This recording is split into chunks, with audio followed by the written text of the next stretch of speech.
प्रथम चरण तो कलयुग का था, परमात्मा आए थे, सहस्री आए थे, सहस्री कबीर परमेश्वर चले गए थे मगर से। अब ये पिछली पीढ़ी है जो अब स्टार्ट हुई, इसमें कंप्लीट कोर्स है भक्ति का और निरसंशय है, कोई डाउट नहीं, सब प्रमाणित है।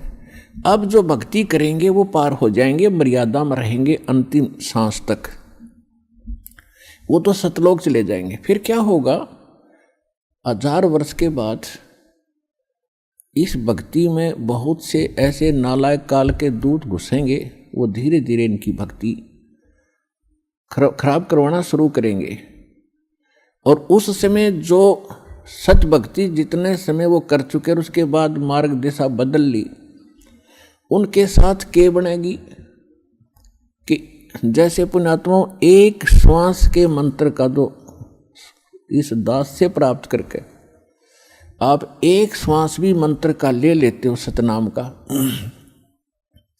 वैसे तो प्रथम मंत्र से ही आपकी गजब की कमाई शुरू हो जाती है, बहुत ज़्यादा बन जाती है। और यदि सतनाम का मंत्र भी आपने साल 2 साल 3 साल 4 वर्ष कर लिया और सारनाम ना भी मिला तो भी आपकी ढेर सारी कमाई बन जाती है।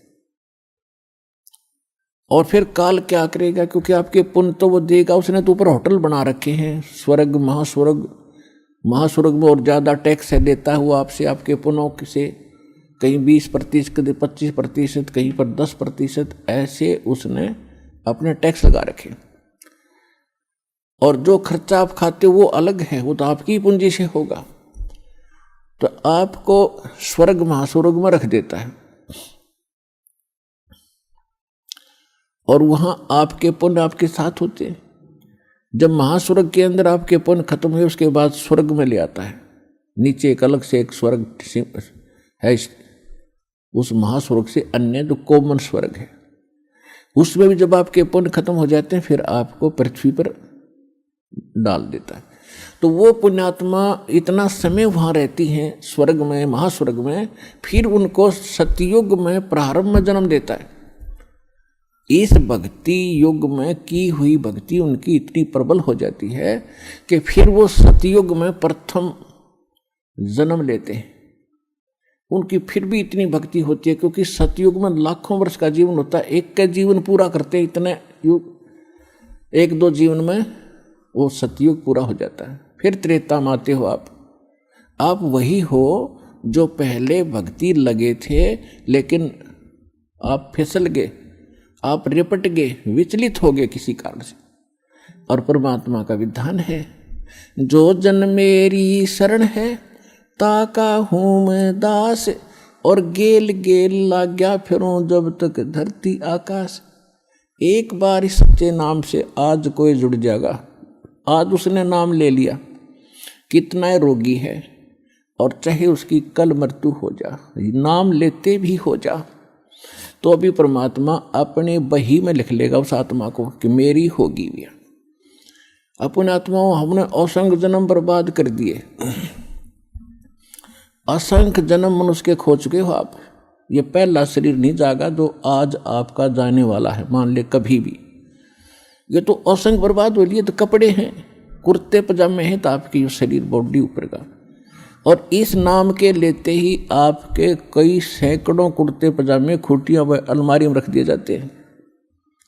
मनुष्य आज आपको नाम लेते ही और चाहे अगले पल मृत्यु हो जाती है।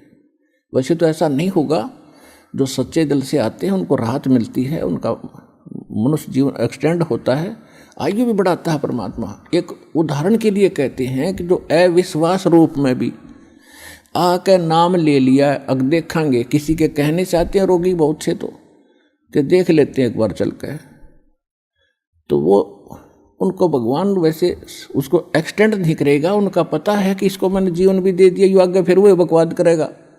तो परमात्मा ने तो अपनी आत्मा देखनी है कि इसका उद्धार क्यों कर होगा, तो नाम लेते ही यदि उसकी मृत्यु भी होगी तो भी भगवान के अकाउंट में आ गया, और 10 महीना में फिर जन्म देकर उसको फिर बरवाड़ा बुला लेगा, वह शुरुआत होगी उसके जीवन की। तो यहाँ आने वाले व्यक्ति को हानि कति नहीं है, और कति ज्ञान सुनकर समर्पित होकर आओगे तो आपकी कैंसर का बाप भी ठीक हो जा। भगवान किसे कहते हैं, वाह भाई वाह।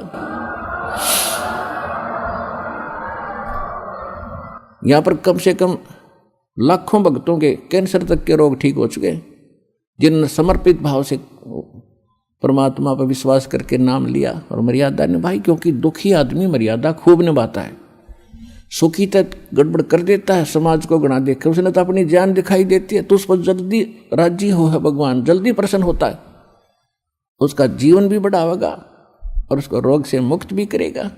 लेकिन करेगा अपने हिसाब से, उसकी नीत देख के कि आगे कहीं और गड़बड़ ना कर देगी।